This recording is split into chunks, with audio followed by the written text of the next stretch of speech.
Hello students, welcome to this channel. आज का topic है रियल नंबर्स, जिसे हिंदी में वास्तविक संख्याएं कहते हैं। स्टूडेंट्स, हमने प्रीवियस क्लासेस में natural numbers, whole numbers, integers, positive integers, negative integers, rational numbers, irrational number के बारे में स्टडी कर चुके हैं। वास्तव में ये सभी जो नंबर्स होते हैं वे सभी नंबर्स प्रॉपर सेट होते हैं रियल नंबर्स के। यानी हम कह सकते हैं कि real numbers are the super set of all above numbers. The collection of all these numbers are said to be a real numbers. इसे नंबर लाइन पर भी ड्रा कर किया जा सकता है। तो रियल नंबर्स के चैप्टर में जो पहली हमारी हेडिंग बनती है यूक्लिड डिवीज़न लेमा, जिसे हिंदी में हम सभी यूक्लिड विभाजन प्रमेयिका कहते हैं। ये एक स्टेटमेंट है जो कि सॉल्यूशन के लिए हम लोग इसका यूज करेंगे। तो यूक्लिड डिवीज़न लेमा एक स्टेटमेंट है जो कहता है given positive integers a and b there exist unique integers q and r satisfying a is equal to bq plus r where the position of r is equal to 0 less or equal to r less than b. This is a statement. Euclid division lemma is a statement. इसे समझने के लिए हम प्रारंभिक अपने कुछ basic classes पर जाते हैं। तो हमने प्रारंभ में पढ़ा है कि जब डिवीज़न मेथड से हम लोग किसी चीज़ को डिवाइड करते थे तो ये पोजीशन जो होती है डिवाइज़र, डिवाइडेंट, कोसेंट और रिमाइंडर, तो इसे मैथमेटिकली रिप्रेजेंट किया गया था जब। तो dividend is equal to divisor into quotient plus remainder. Dividend is equal to divisor into quotient plus remainder, जिसे हिंदी में भाज्य इज इक्वल टू भाजक इनटू भागफल प्लस शेषफल कहा गया। तो ये कोई नई चीज़ नहीं है, यानी यूक्लिड डिवीज़न लेमा कोई नई चीज़ नहीं है। ये जो हम पढ़े हैं बचपन में इसी फॉर्म में ये दोनों एग्जिस्ट करते हैं। नहीं, इसे हम दोनों को रिलेट करके देखा जाए तो a is equal to b cross q plus r, यानी a is equal to b dot q plus r।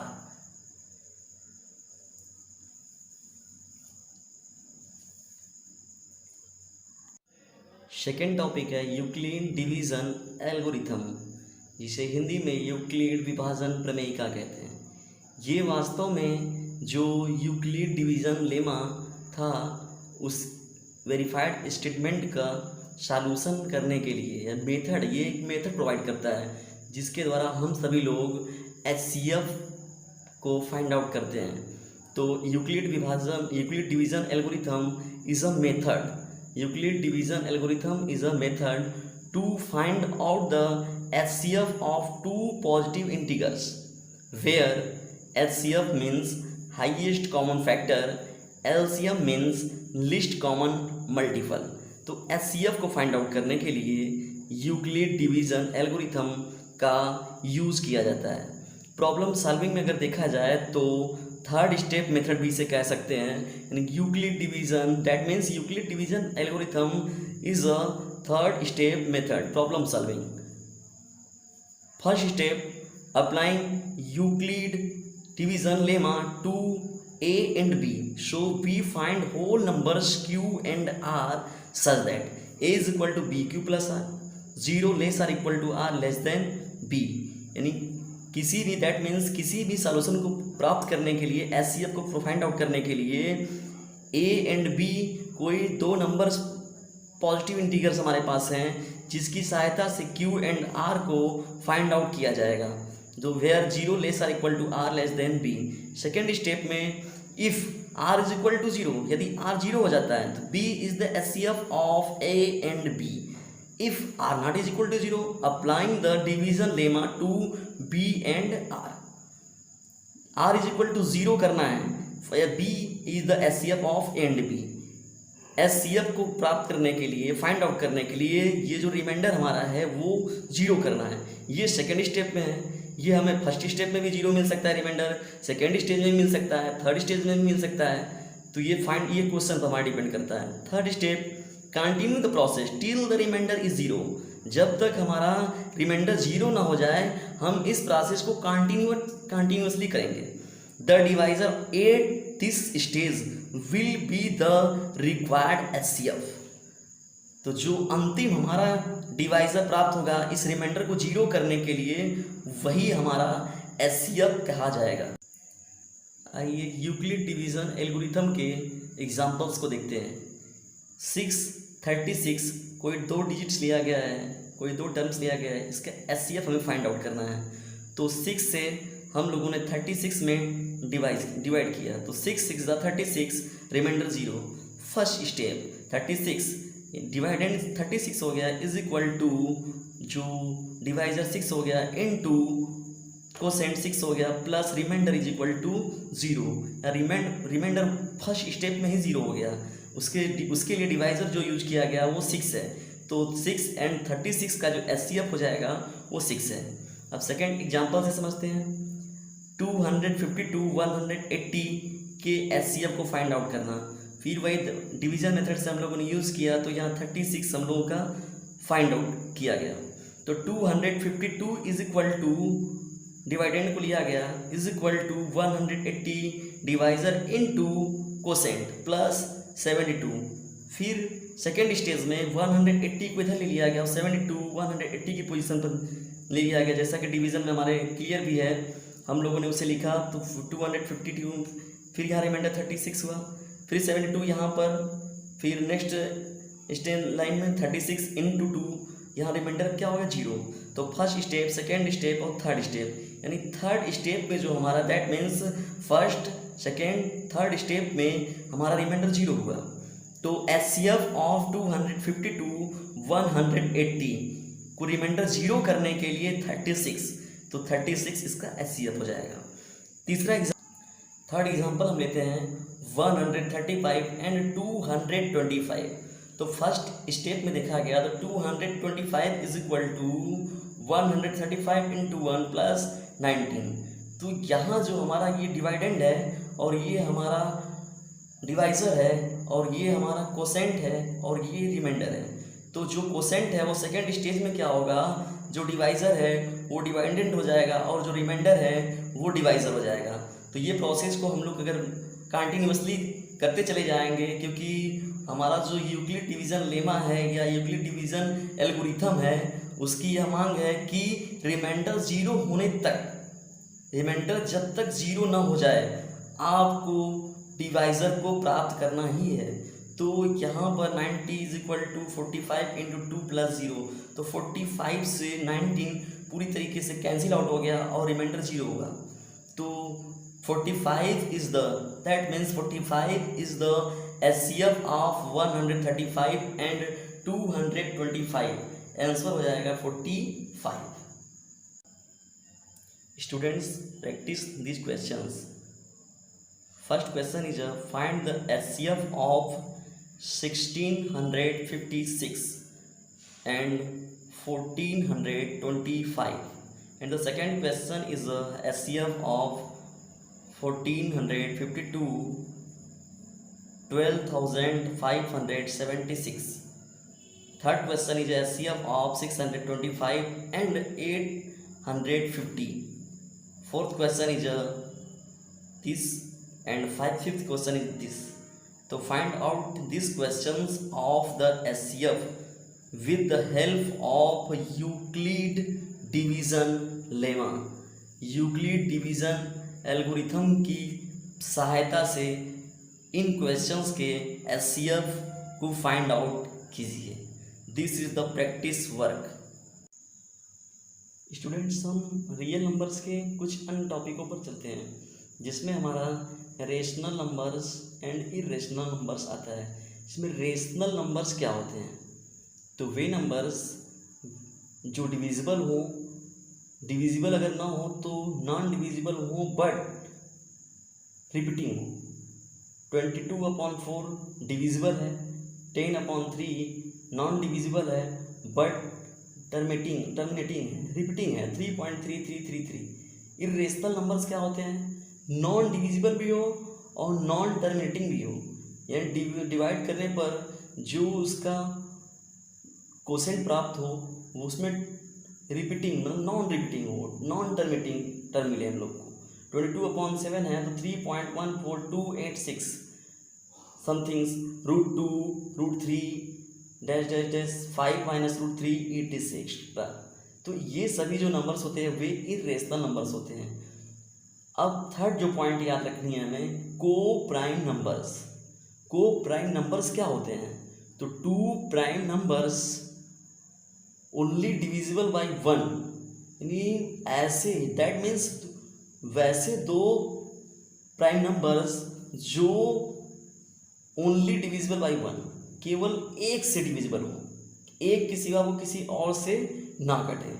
Example group में देखा गया 5 and 7 बी आर 2 को प्राइम नंबर्स। 5 और 7 2 को प्राइम नंबर्स हैं। इन तीनों ही इरेशनल नंबर्स, इरेशनल नंबर्स, को प्राइम नंबर्स का हम यूज़ अपने इस प्रूफ के लिए किया जाएगा। ये बहुत ही इंपॉर्टेंट चैप्टर है, ये हेडिंग है कि प्रूव दैट रूट में 3 इज अ इरेशनल नंबर्स, या रूट में 2, रूट में 5, रूट में 7 समथिंग्स। तो प्रूव दैट रूट में 3 इज अ इरेशनल नंबर्स। तो प्रूफ के लिए हम लोग, प्रूफ के लिए ये तीनों का जो रेशनल नंबर्स, इरेशनल नंबर्स, को प्राइम नंबर्स की डिफिनेशंस हमें याद होनी चाहिए। प्रूफ के लिए देखा गया तो ये जो लिखा गया है रूट में 3 इज इरेशनल नंबर, तो इसका एजम्पशन हम लोगों ने ले लिया, let √3 is a rational numbers. Let √3 is a rational numbers, that means √3 is equal to a by b, where a b b 2 co-prime numbers। √3 is equal to a by b, यानी a और b इस प्रकार लिया गया है, दोनों को prime numbers हैं। इसे रेशनल नंबर्स क्यों लिया गया है? ताकि a by b के रूप में हम लिखकर इसे सॉल्यूशन के रूप में हम आगे प्राप्त कर सकें। तो रूट b जो होगा रूट में 3 से मल्टीप्लाई हो जाएगा, √3b is equal to a। तो जो ये इक्वेशन हमें प्राप्त हुआ है, squaring both sides we get 3b² is equal to a²। अब इसे हम लोगों ने इक्वेशन a सपोज कर लिया। ये जो यहाँ तक हम लोग की वैल्यू फाइंड आउट की गई है वो तो एकदम सीधी है। अब आगे बढ़ते हैं। From equation first it is clear that 3b² is divisible by 3। 3b² is divisible by 3। भाई 3b² है तो उसमें 3 है ही, तो ये अगर डिवाइड करें 3 से तो डिवाइड हो जाएगा, 3 से 3 कैंसिल आउट हो जाएगा, b² फाइंड आउट हो जाएगा। तो from equation first it is clear that 3b² is divisible by 3, therefore a² is divisible by 3। क्यों? बिल्कुल होगा, क्योंकि 3b² जो है a² के बराबर है। इक्वलिटी की वजह से a² भी जो होगा वो भी 3 से डिविजिबल हो जाएगा। जब a² डिविजिबल होगा 3 से, तो by a theorem we also know that a is also divisible by 3। a is also divisible by 3। इसे समझने के लिए हम कुछ रफ शीट पर आते हैं। रफ शीट के लिए देखा जाए तो 625 इज डिविजिबल बाई 5। 625 जो है 25 का स्क्वायर है, तो 25 का स्क्वायर जो 5 से डिविजिबल है, तो 25 is also divisible by 5। 81 is divisible by 3। 9² is divisible by 3, तो 9 इज आल्सो डिविजिबल बाई 3। यानी कोई नंबर, दैट मीन्स कोई भी नंबर है अगर, तो अगर उसका स्क्वायर है, अगर वो किसी डिजिट से डिविजिबल है, तो जो नंबर्स मिलेगा हमें स्क्वायर हटाने के बाद वो नंबर भी डिविजिबल होगा। यानी स्क्वायर अगर डिविजिबल है तो दैट मीन्स उसका रूट भी डिविजिबल होगा उस नंबर से। Be assume that 3 is equal to AC, यानी a² is divisible by 3 by theorem a is also divisible by 3। We can write a is equal to 3c। a is also divisible by 3, तो 3 से a क्यों divisible हुआ होगा? क्योंकि इस a में अगर कोई वैल्यू देखा जाए, क्योंकि इस वैल्यू को हम जान नहीं रहे हैं, तो उस a में जो वैल्यू मिली होगी वो भी तो 3 की मल्टीपल रही होगी। तो इसलिए a को हम 3c के रूप में एज्यूम कर लिया, या वी कैन राइट हम लिख सकते हैं a is equal to 3c। इस क्वेश्चन नंबर 2 हो गया। ज़्यादातर कन्फ्यूजन वाली जो लाइनिंग है यहीं से हमारी शुरू होती है। जो क्वेश्चन फर्स्ट है, from first it is clear that 3b² divisible by 3, क्योंकि इसमें 3 ऑलरेडी प्रेजेंट है। Therefore a² is divisible by 3, क्योंकि ये दोनों इक्वल है, तो ये डिविजिबल होगा 3 से, तो ये भी डिविजिबल होगा 3 से। a² डिविजिबल बाई 3, तो बाई थ्योरम अगर स्क्वायर डिविजिबल होता है उस डिजिट से तो वो नंबर्स भी डिविजिबल होगा 3 से। तो we can write a is equal to 3c। Equation number 2 हम इसे लिख सकते हैं क्योंकि a जब डिविजिबल 3 से होगा तो ये 3 का ही मल्टीपल होगा, तो a is equal to 3c के रूप में ले लिए। इक्वेशन नंबर 2 हो गया। तो फ्रॉम इक्वेशन फर्स्ट एंड 2 जो a is equal to 3c आया है उस वैल्यू को हम इक्वेशन फर्स्ट में पुट कर देंगे। तो from equation first and 2 we get 3b square is equal to 3c का whole square. 3b square is equal to 9c square. 3 से 9 3 बार में कैंसिल आउट हो जाएगा, तो वैल्यू जो हमारी फाइंड आउट है निकल कर आएगी b square is equal to 3c square. Equation number 3 हो गया। From 3 it is clear that, अब इक्वेशन 3 और यहाँ पर इक्वेशन 1 को कंपेयर कीजिए। फ्रॉम इक्वेशन फर्स्ट और एंड इक्वेशन 3 को कंपेयर कीजिए तो 3c square is divisible by 3, so b square is divisible by 3, b is divisible by 3। जैसे इधर हम लोगों ने बताया चीज़ों को वैसे ही हम इसके लिए भी लिख सकते हैं। Therefore a and b have at least 3 is a common factor. 3 common factor हो गया, जबकि हम a एंड b को प्राइम नंबर्स कहे थे। That a but this contradicts, विरोधाभास हो गया, विपरीत हो गया। This contradicts the fact that a and b are को प्राइम नंबर्स। यानी को प्राइम नंबर्स है तो उसका फैक्टर तो एक ही होना चाहिए, वह एक से डिविजिबल केवल होना चाहिए। मगर 3 जो नंबर्स आया हमारा वो a को भी डिविजिबल कर दे रहा है और b को भी डिविजिबल कर दे रहा है। a को भी डिविजिबल कर दिया और यहाँ पर b को भी डिविजिबल कर दिया। तो दिस कॉन्ट्रडिक्शन हैज अराइजन, ये इनकरेक्ट एजम्पशन दैट रूट में 3 इज रेशनल। ये जो आया है, ये जो विरोधाभास आया या ये जो कॉन्ट्रडिक्शन हमें प्राप्त हुआ कि a और b दोनों 3 से डिविजिबल हैं, जबकि हम इसे a और b को प्राइम नंबर्स के रूप में लिए थे, तो हम कह सकते हैं कि जो हमारा एजम्पशन स्टार्टिंग का था रूट में 3 इज अ रेशनल नंबर वो रॉन्ग है, उसका विरोध हो गया। अतः कह सकते हैं हम कि रूट में 3 is a irrational number. This contradiction has arise कर दिया इसने इनकरेक्ट एजम्पशन दैट रूट में 3 इज अ रेशनल, कि रूट में 3 एक रेशनल नंबर है। इस बात को यह इनकरेक्ट सिद्ध कर दिया क्योंकि a और b जो थे वो को प्राइम नंबर्स थे, जबकि यहाँ पर जो हम लोगों ने फाइंड आउट किया उसमें ये 3 से डिविजिबल हो गए। So this contradiction has arisen incorrect assumption that root में 3 is rational, so we conclude that root में 3 is a irrational। स्टूडेंट्स, मुझे उम्मीद है कि ये रूट में 3 is a rational number irrational number है, इसे प्रूफ करने की विधि आपने सीखी होगी, मेथड आप जान गए होंगे। रूट में 3 हो गया, रूट में 5 हो गया, रूट में 6 हो गया, रूट में 10 हो गया। ये बहुत ही इम्पोर्टेंट है, ये यूपी बोर्ड सीबीएसई बोर्ड में अक्सर ये प्रूफ करने के लिए दिया जाता है।